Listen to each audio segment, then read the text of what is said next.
يا عباد الله هبوا ونداء الحق لبوا فاعبدوه مخلصين.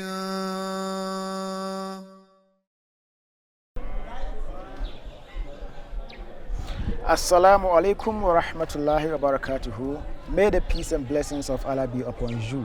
You are most welcome to yet another inspiring edition of your favorite program, Stories of Devotion. What we do here is that we seek to inspire you by walking you through the lives of 7 missionaries and other dedicated members of the Ahmadi Muslim community here in Africa. Our guest today is Ustaz Awudu Baryak. Ustaz, you are most welcome to the show. Thank you. Right. Ustaz Awudu Baryak is currently the 7th missionary at the Tabligh and Tarbiyat Center in the Ashanti region here in Ghana. Ustaz, at this stage, I know my viewers are itching to get to know you better and then to get to know your story as well. So, tell us about you. Who is Awudu Baryak? My name is Awudu Baryak, as you rightly mentioned, and my father's name is Isa Baryak. My mother is called Fatih Adam. I'm the firstborn of my parents, and we have 2 girls and a boy. I think if I mention Isa Baryak and Fatih Adam, you can easily understand that we are all coming from the northern region. Okay. My father is from Bimbagu, and my mother is from Bunkurugu. Okay. Okay. So their name sounds Islamic. Were you born a Muslim, or let me say an Ahmadi, so to say? That is the interesting part of the whole of these names. Baryak is a local name, and Isa happens to be a Muslim name when my father converted from Christianity to Islam. My mother, Fatih Adam, was a name given to her by her parents, though they were not Muslims. Now, let's come to you yourself. Were you born a Muslim? That is the time you were born. Were your parents, had they converted already? No. I remember my father, I cannot say he was a Christian. I can only say he was a churchgoer because he only go to church whenever it pleases him. And when he decided to convert to Islam, he first converted to what we call non-Ahmadi Muslim. I was 10 when he converted to Islam. I remember I was the one who carried 2 bowls of maize and some number of cola for our conversion. That is bayat. They call it tuba in the non-Ahmadi terminology. Okay, so you had to present those things before? I remember I carried it on my head, and we went to the Malam, and he recited some portion of the Holy Quran, and that was our bayat. Okay, will you describe your family as, were they staunch Muslims that time after their conversion? After conversion, my father was very regular in his salat, as well as other Islamic customs. You said you were 10 years old. Yeah. Would you describe yourself then, as a good Muslim? I had my primary and basic education in the south, that is Ejra in the Ashanti region. That is LA Basic School. Okay. Babonyo LA Basic School. So I completed there. And because we were coming from the northern region, my father decided that I should school in the northern region. So he actually sent me to Bunkurugu Secondary School. Then, you were in secondary school, so I won't believe that you were grown enough. But then, will you describe yourself then, as a staunch Muslim then? A staunch Muslim who understood the religion that he was in? Will you describe yourself as such? Not really. Who goes for Salat, we also follow him for Salat. And none of us were versed in the Islamic customs or Islamic teaching. Okay, good. Now you are an Ahmadi now. Yeah. An Ahmadi missionary. How did you, what led to your conversion? Why did you become an Ahmadi? I was very fortunate enough I don't know whether it was a plan of God or Almighty Allah that there were so many secondary schools that are better in southern Ghana, but my father decided that I should school in my own hometown. So it was there, and then I befriended a missionary who was posted there from the Muslim community. He's now serving as a missionary in the Ashanti region near Ibiase. He's called Ustaz Yakubu. Okay. Because I was from the south and I understand the Twi language, he was the only person I can speak the Twi language with. So normally I visit him and we have a conversation. Okay. Sometimes because he knows that I'm not an Ahmadi Muslim, when I'm conversing with him, he tries to bring in Islamic messages. Okay. That is the message of Islam immediate. So through the conversation, one day he asked me, why are you not an Ahmadi? This simple question made me an Ahmadi today. When he asked such a question, because I didn't know anything much about the sect of Islam as I know today, I questioned him about what is Ahmadiyya. Then he gave me a book that contains the various sects of Islam and their beliefs. Up till date, I'm trying to find or search for that book. I don't get them, or I don't get it. In that book, when I could read the belief of the various sects, and it was up to 72 sects. And I questioned him, if this is what Islam is about, then I think we have more to learn. From there, I started questioning him about Islam immediate. Then he explained things to me, especially when he said, the Holy Prophet Muhammad is reported to have said that, "Taraktu fikum amrayn lan tadilu ma tamassaktum bihima kitaballahi wa sunnatu rasulih." When he quoted this hadith and explained to me, I understood there and then that we cannot call ourselves Muslims without following the teaching of Islam or the teaching of the Holy Quran and the practices of the Holy Prophet Muhammad. So he gave me some hadiths, and I remember one hadith that can be found in Mishkat, Kitabul Iman, that yushiku an yati ala zaman la yabqa min al-Islam illa ismuhu wa la yabqa min al-Quran illa rasmuhu. Yeah, the last part of the hadith reads, ulama'uhum sharru man tahta adim sama,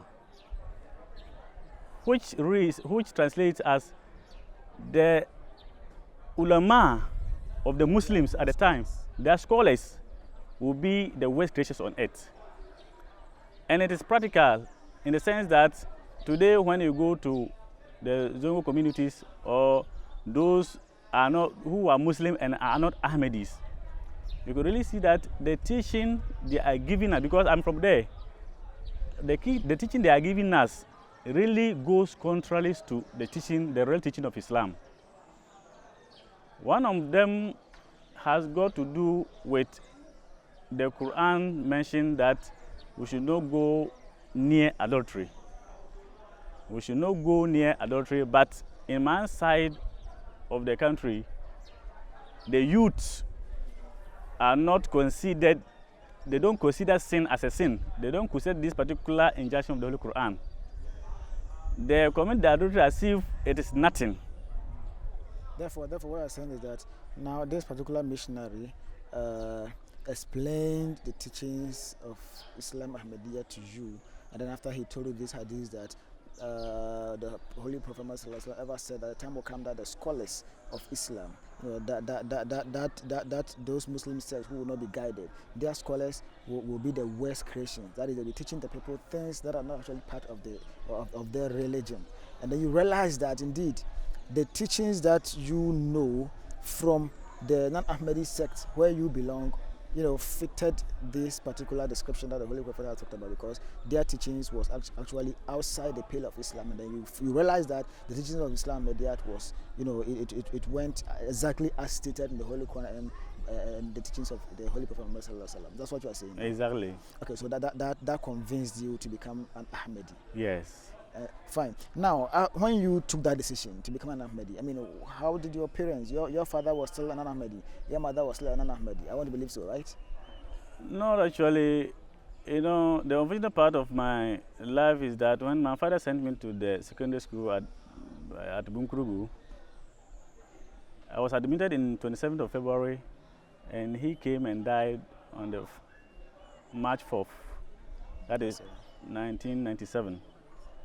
So I was left with my mother, who was taking care of me in the secondary school. Because of the message I received from the missionary then, it encouraged me that if this is the real teaching of Islam, then it means we are lacking. Some of us are lacking because we don't take it seriously, that it is something that we are trying to be guided by in order to grow spiritually, so that Allah subhanahu wa ta'ala will have mercy on us. So now I get you clearly, that's 100%.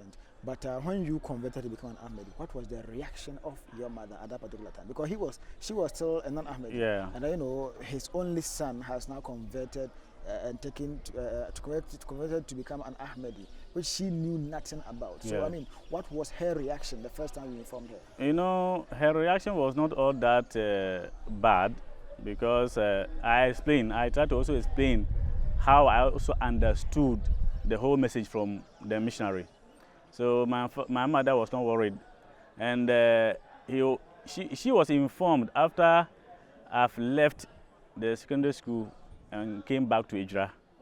But then when you tried convincing her as to why you have converted, was she if she was convinced, as you rightly said, but then did she join you to become an Ahmadi? She did not join immediately after I conveyed that message to her, but she joined later when I had completed the missionary training college. Good. Now let's come to the missionary training college. I mean, why did you even decide?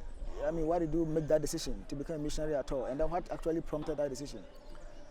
As I said, I count myself the fortunate ones, because immediately I became Ahmadi in 1999.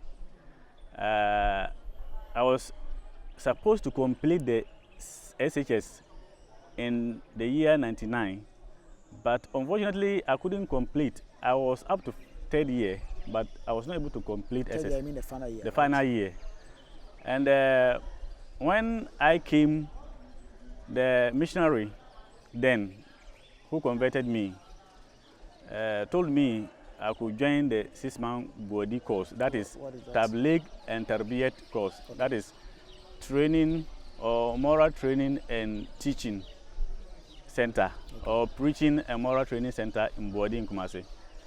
So when he said this, I also became happy that at least I could also acquire some knowledge of Islam and also convey it to my people. So I accepted the decision, and when I came to Kumasi that particular year, that was October 99, the whole of Ashanti region, they said they needed 3 people to represent Ashanti region for that particular course, because the course is for the whole of Ghana, and people will be coming from the western region, northern region, central region, and all that. So I was lucky to be the 3rd of the 3. So when we were admitted at the 6-month course, by the grace of Allah, within 2 months I was able to complete the Yasana Quran, okay, and I started reading the Holy Quran. From there, the missionary then, Ustaz Abdul Harun, he was in charge of that particular institution. So he was assisting one man called Mr. Hussein. He was the principal then? Yeah, he was the principal, and this missionary was his assistant. Okay. This man is a very dedicated man, and I heard recently he passed on. May Allah have mercy on him. Amen. When I came there, as I earlier mentioned, I used 2 months to complete the Asana Quran. I ended the Holy Quran, and I was among the first batch of, first group of the course. Okay. We So were therefore, five. you completed this were D 6 months course. Yeah. You know, fully enriched with the knowledge of Islam. Yeah. Okay, good. Continue from there. When after completion of the 6-month course, we were sent back to our various homes. Like I went back to Ijra, and by the grace of Allah, I was given a chance to be leading Juma Salat and other ceremonial activities of the Jamaat.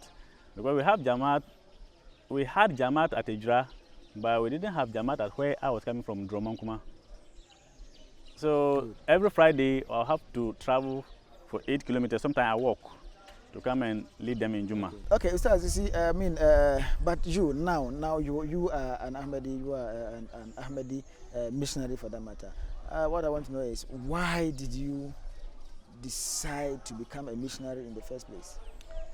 Thank you for your question. I decided to become a missionary because, as I earlier mentioned, my people don't consider immorality as anything. And for that matter, I saw it to be the need, or I took it as a responsibility, that if I'm well versed in the religion, especially Islam, Ahmadi, for that matter, I will be able to also go back and like admonish them and teach them and give them the right teaching of Islam. Okay, this is what informed your decision to, to eventually become a missionary. Yeah. You know, it brings to mind the sayings of the Holy Prophet Muhammad sallallahu alaihi wasallam that khairukum man ta'allama al-Qur'ana wa 'allamahu. Exactly. Alhamdulillah. Now, the translation is that the best among you is he who learns the Holy Quran and teaches to others. Therefore, you wanted to acquire knowledge as much as possible from the Holy Quran and then impact it to your people who didn't see the wrong things in the wrong of the wrong things that they were doing. Exactly. Alhamdulillah. But how did you get into the Jamia? My story is a very interesting one, because when after completion of the Tabligh and Tarbiyat course in Buadi in Kumasi, I was encouraged by one of our missionary that I could proceed to get more knowledge of the Holy Quran or Islam to become a missionary. So that's after completing the 6-month course, yeah. So I quickly wrote the application letter, and it was sent to Sopon, recommended by the regional missionary of Ashanti region. So when we were called for the interview, unfortunately on my part, it was boldly written on the board that if you don't have a pass in English or you don't have a SS certificate, you are not qualified to even take part in the interview. So I was turned back. But I was not discouraged by the way I was sent back. When I came, I prayed to God that this is what I want to do. If God really help me to become a missionary, I'll appreciate. I'll give all thanks to Him, because that's what I really want to do. And if because of SSVT, I will not be able to go or to be admitted in the Mission Training College, then it occurred to me that I'm still young.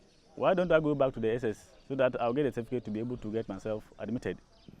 So when I came back, one Ustaz Mohammed Donko also took me to Asokore Amas. Asokore Amas is a Ahmadi secondary school in the Ashanti region, which is located in Asokore. When I got admitted, though I read Agric at my various SHS, but when I came to this school, they were not offering Agric course there, so I did business course. If I'm getting you, what you mean is that you went for interview at the Ahmadi Muslim Missionary Training College, and then you were turned back because according to them, I mean, if you don't have a pass, if you haven't completed senior high school, you are not eligible to be in that. To be admitted, and you were not discouraged. You still came back and then prayed to Allah Almighty, and then you went to school to ensure that you get the certificate so that you go back again to the mission. Yeah, exactly. I even went for itikaf on this, and by the grace of Allah, I got admission to the Asokore Amas, And I was also... Come in, let me ask something. What was actually the motivation factor? Why were you so eager? You know, aside the fact that you wanted to acquire knowledge to impact on your people, that is one thing. But now you tried, and then you were sent back. What was the motivation that you still had to struggle to get there? Did you even know about the missionary work? I mean, were you fully aware of the various challenges and trials that accompany the missionary work, and you were so eager to go? Were you aware of all this? I was aware because in Bunkrugu, the missionary who converted me, I saw his situation that financially was not all that good. When it comes to life, worldly life, he was not all that like off the world. Off, because sometimes when you really understand real devotion, I don't say devotion because devotion is sometimes one can just say it from the mouth, but then the real devotion has got so many things in it. Like if you devote your life and you still want to follow the world, it cannot be possible. Okay, therefore you understood perfectly the fact that you were foregoing all forms of comfort. Yes. You knew all this. Yes. And then you knew aside this, the various trials and challenges. You are aware of all this. Yes, you wanted to go. Yes. Alhamdulillah. I mean, this interesting. As you said, your story was going to be interesting. I'm finding it so much very interesting. But then you had your certificate, okay? As I said, I got encouragement also from one Morabi, Mavi Ali Mahmoud. He took me through all these 3 years of Asokara Mass. He gave me some instances of the real situation of a devotee.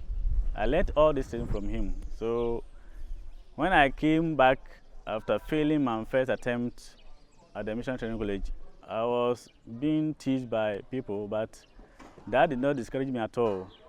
My mother even thought as a firstborn I should do something better to be able to take care of my siblings.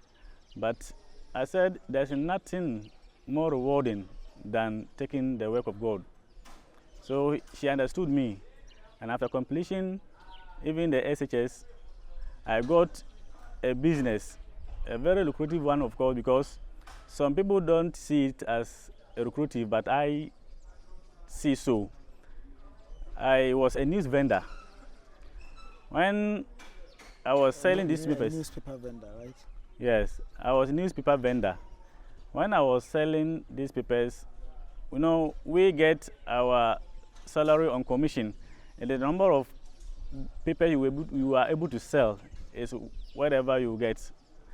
So I remember those that I went with to the Mission Training College, the first attempt that I made, they completed Mission Training College, they came back home, and their allowance at the time was 45 cedis, that is 450 old currency in Ghanaian currency. But when I was as a newspaper vendor, I was receiving 120 cedis a month, apart from my daily expenditure. 3 times the allowance of the missionary. So some of my friends said, the mission training college that you are fighting to attend, this is your colleague who have just passed out, and this is what he gets, and you still want to go there. And I said, I'm not discouraged because, and that's exactly what I want to do. Something that you want to do to help your people, you take it so important. It was so important for me to acquire the Islamic knowledge than to get all what I can get from becoming a newspaper vendor. So I left the job by the encouragement from the Mulvi, because almost every 2 weeks he was there at my workplace to remind me that this is not actually my purpose of coming to SHS. My purpose was to complete and go to the mission training college.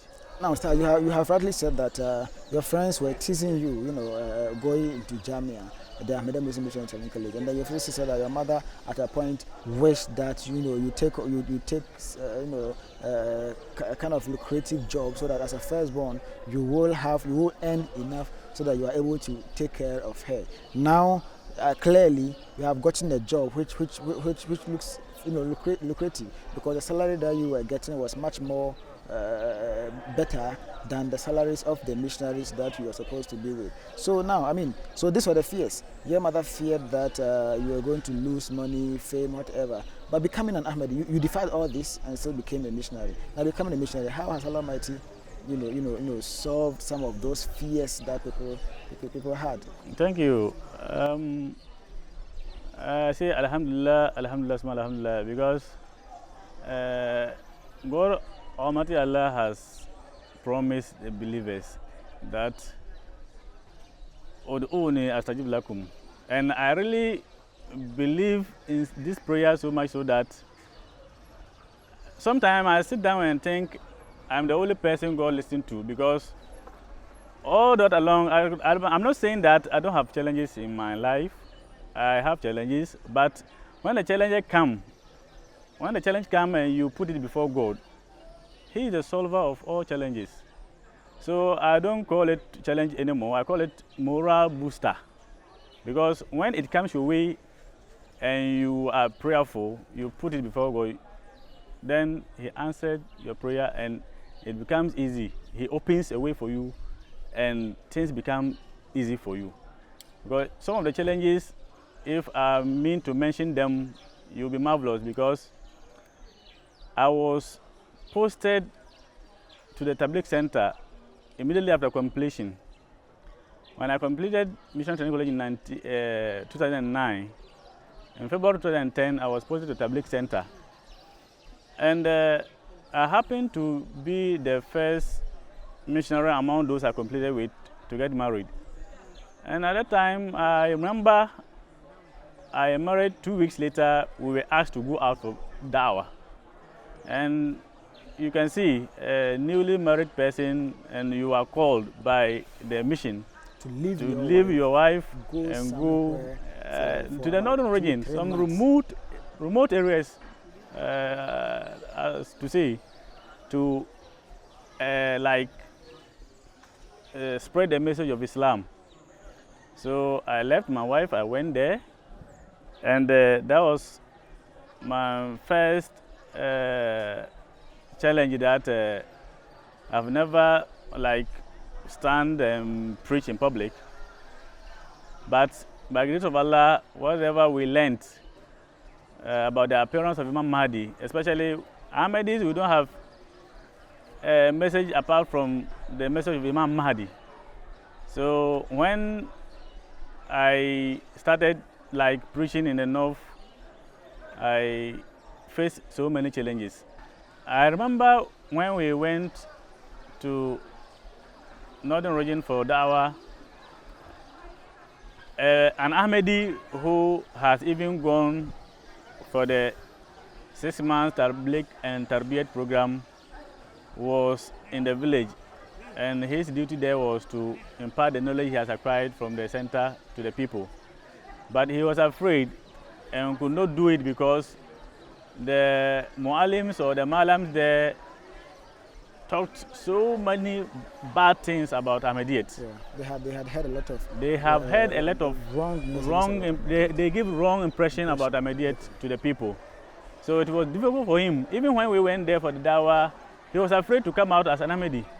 So it was when we have seen the chief and the imam of the town, and we have told them that this is our mission, they give us the permission to preach.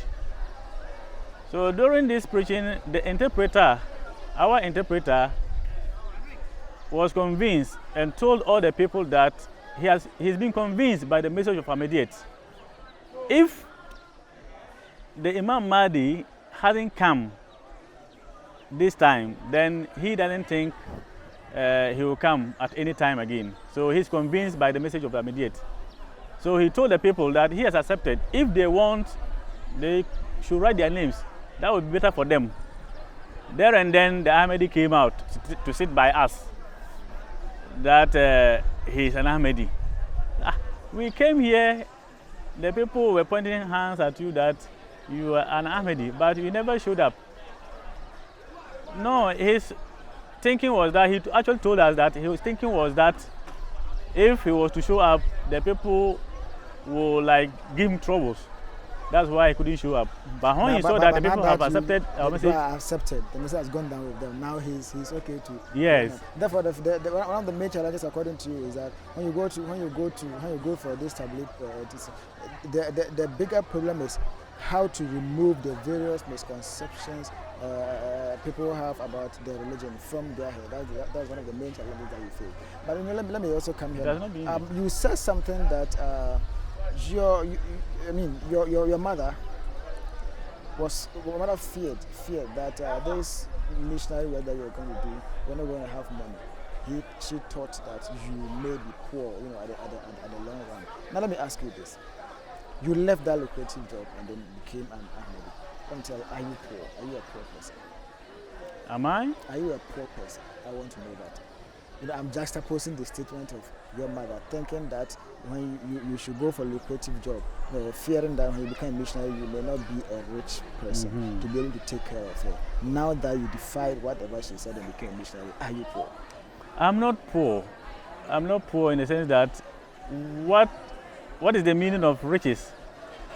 It is Allah SWT has said that Allah bizikrillah tatma'innu al-qulub. You see, when you say you are rich, it means you are not in need of anything. Whatever you need, you easily get it. So as a missionary today, though I'm not the worldly rich, but I'm rich as a person because whatever I need, I put it before God, and God Almighty Allah provide for me. So I'm not poor. So, Ustaz, I think your point is well made. I understand it very clearly. We don't really much have time. I wish we had enough time so that we could have gone on, but unfortunately we are caught up with time. But before my last question would be, have you regretted being a missionary? Have you regretted, opting to become a missionary? Not at all, because when we compare the missionary activity to the worldly matters, I can see that some people, as my colleagues, those who used to teach me, because they had admission to the teacher training colleges and some in the nursing training colleges, they thought they were better off when it comes to finance or when it comes to money matters. But I'm well off because I don't lack anything.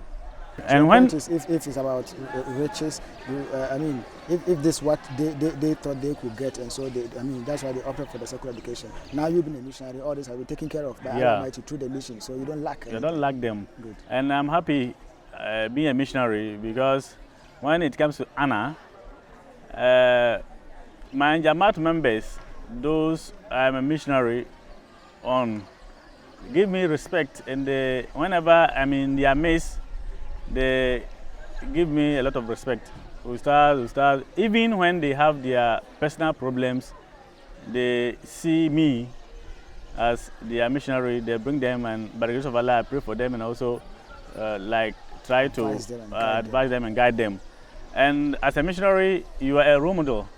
And being a role model, you are being guided by the command of God. That is, Allah told the Holy Prophet Muhammad that in kuntum tuhibbuna Allah fattabi'uni yuhibbukumullah wa yaghfir lakum dhunubakum. That if you really love me, Allah, then follow the footsteps of the Holy Prophet Muhammad.